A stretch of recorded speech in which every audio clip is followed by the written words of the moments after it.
Good day. In this presentation, I will be covering summaries of Chapter 1 to 3 of the study. The title of the study is Proposed Redevelopment of Tiongco Football Field, Developing Supportive Spaces for the Enhancement of Athletic Development through Athletic Optimization with Modern Sports Architecture. To begin, I want to start by stating that Philippines' football athletic performance has dropped in quality in recent years across almost all categories. There are no clear indications that the national teams will be able to or continually compete at the highest level in the future. Sports participation has become more relevant today, and with Philippines looking for economic opportunities and football economy getting undeniably larger by the year, it has never been more timely to quote unquote join in on the party. This study investigates how athletic optimization, along with modern sports architecture, can positively contribute to the training and development of local players, especially the youth. The statement of the problem is that the Philippines football teams have been underperforming across most, if not all, categories due to the limitations that are unintentionally set onto the players. This results to a lot of opportunities missed from not participating and negatively performing, leading to a decrease in national football engagement, which negatively affects the fans, athletes, stakeholders, and the economy. Through supporting athletic development, there can be significant yields for the athletes, the sport, the local community, and even the country as a whole. On to the right are the problem statements. And the images below are just some of the worst defeats of Philippine national teams in different categories from second half of 2023 to 2024. The goals of this study is to come up with design guidelines that incorporates the necessary supportive spaces that can be adopted by football training facilities in Philippines that supports the development of athletes. It also investigates the correlation between physical and psychosocial needs of the athletes to their built environment. Through this, the empirical evidences can be gathered to promote the adoption of athletic optimization onto the sports facilities in the form of modern sports architecture. The objectives are to characterize the existing conditions of the site, determine the necessary supportive spaces, ascertain the impacts of athletic optimization and modern sports architecture, establish the minimum FIFA standard guidelines for the facility, and lastly is to analyze the findings to provide realistic recommendations to enhance the athlete development program of the Philippines. This conceptual framework visualizes the theories, concepts, assumptions used and discussed in the study as well as the expectations that are to be achieved by the end. The three theories are self-determination, ecological systems, and social-cultural that support the concept of athlete development which has physical, psychological, social, and cultural aspects. It is joined by athletic optimization which comprises of athlete training and built environment. These two concepts will be used to come up with the necessary supportive spaces that will then be incorporated into the design guidelines. As for the hypothesis, accommodating the psychosocial, physical, and environmental needs of the athletes will positively contribute to their development. Athletic optimization, in the form of modernist sports architecture, can initiate such enhancements by improving their working or playing environment. It is assumed that having a well equipped and high performing environment is essential for both players and coaches to be successful. It is also assumed that athletic optimization could be the answer to a successful athlete development program. These assumptions are necessary to realize the benefits of a redeveloped modern sports environment to the athletes, but will remain to be assumptions until proven. As for the scope and limitation, the application of this study shall be limited to a national context, in this case, Philippines. Football, Filipino football players of all ages, gender, condition, or disposition are to be included. To put it simply, anyone who plays a sport are qualified participants.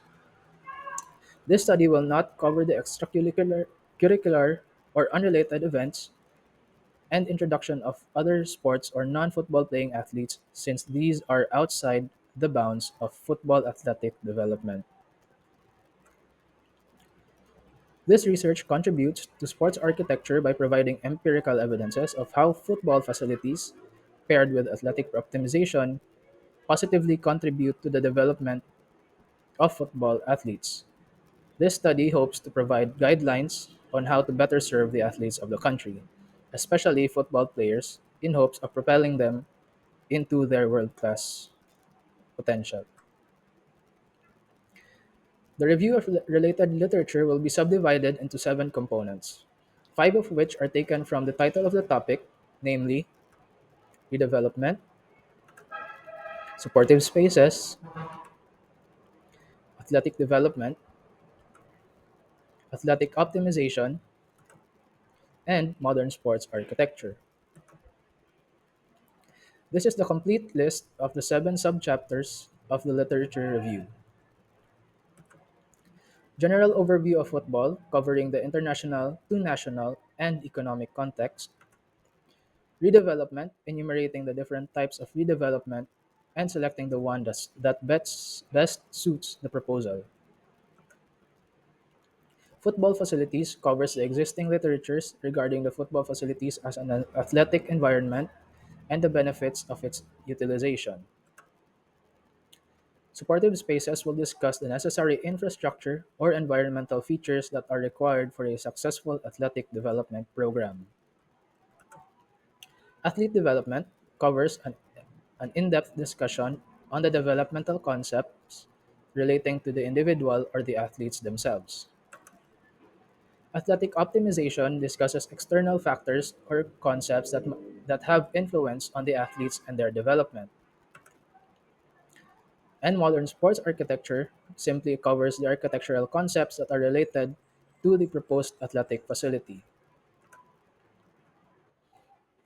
For research design, this study dwells on the impact of athletic optimization on player development. So, a correlational research design has been used to distinguish connections or relationships among the concepts, variables, data collected, and existing literature.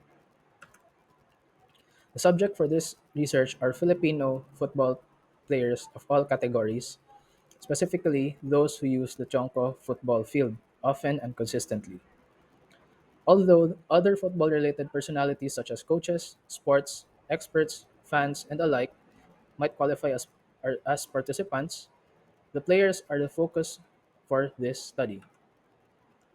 There are four research instruments to be used in this study.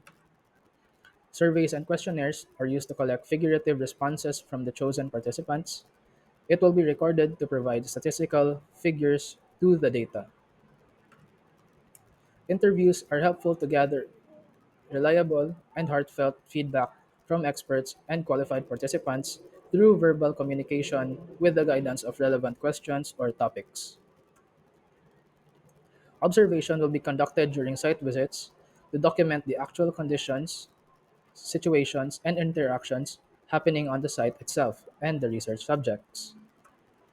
Archival instrument is used for sourcing data from already existing literature and experiments. These literary sources are to be properly referenced and acknowledged in texts whenever they are used. In this subchapter of the methodology, the data gathering procedure is elaborated. The data in the study are gathered from football-oriented participants, mainly the players themselves, along with other qualified respondents. The data collection process is estimated to span for about 2 to 3 weeks. This research makes use of both primary and secondary data collection methods or sources. The primary data will be sourced from surveys, questionnaires, interviews, and observations. The secondary data will be sourced from existing studies, literatures, articles, and experiments. The data collection techniques are similar to the instruments, but in this part of the subchapter, the procedure of how those instruments are used will be discussed instead of their use or definition. It is important to note that a pre information or request of permission are communicated to the respondents and authorities before all of these are conducted. Surveys and questionnaires are handed out to willing participants to fill up the answer within the ample time given, then will be collected as soon as they finish. The interviews are both structured and unstructured verbal exchange between the researcher and interviewee. The prepared guide questions or topic will be tackled during the dedicated time. Anything discussed within the time period is to be recorded and transcribed. Observations during ocular visits will simply be documented as they are the research as they are. The researcher should have no influence or manipulation over the collected data from the observation. Archival technique will allow the use of borrowed works from other sources provided that they are properly referenced and paraphrased. These can be sourced online or through hard copies. After conducting the data collection through these various techniques, all participants and authorities are appropriately thanked and acknowledged after each of these processes. This research framework is an organized visual aid of the problem statements, methods, tools, and analysis used and outcomes expected of the data collection process. This is where the four established research instruments will be utilized. The commonly used methods here are literature review, surveys, and interviews. The observation method will be only used on the second research question, which aims to characterize the existing conditions of Tiongkok football field as well as the Davao football community. For data analysis, the data will be analyzed qualitatively, or more specifically, a content analysis method to generate meaningful interpretations from the surveys, interviews, observations, and literatures. Before conducting the analysis, the data will be prepared by reading it of inconsistencies and organized accordingly.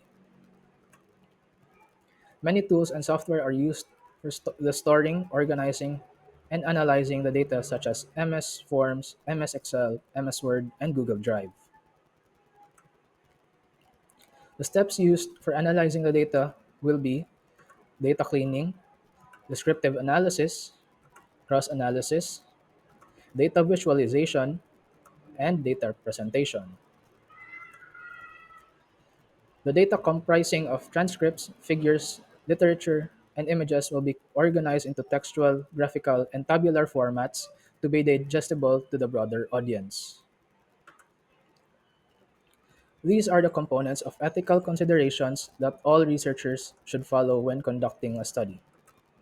Informed consent to make sure that the respondents are willing to participate, confidentiality to ensure that the participants that their privacy is a top priority, non-maleficence to ensure the safety and convenience of the participants during the data gathering process, justice to ensure the fairness toward participants before and during the process of data collection. Integrity gives the assurance that the data collection of the study is honestly and transparently and authentically conducted. Beneficence informs the participants of the potential benefits and uses of their responses and insights to encourage enthusiasm and honesty to their answers. And that is it for Chapter 3. As a closing remark, I would like to say that this study will thoroughly discuss the broad concept of athletic development through athletic optimization and modern sports architecture to give meaningful conclusions for the crafting of the guidelines. Developing supportive spaces for football athletes does not just have long lasting benefits for the players, but potentially for the community, country, and the general public as well. Considering that football is the biggest sporting industry globally, it can be a source of pride and an extension of contemporary Filipino culture if our national teams and players do well on the international stage. And this redevelopment could be the first step to achieving that. Thank you for listening.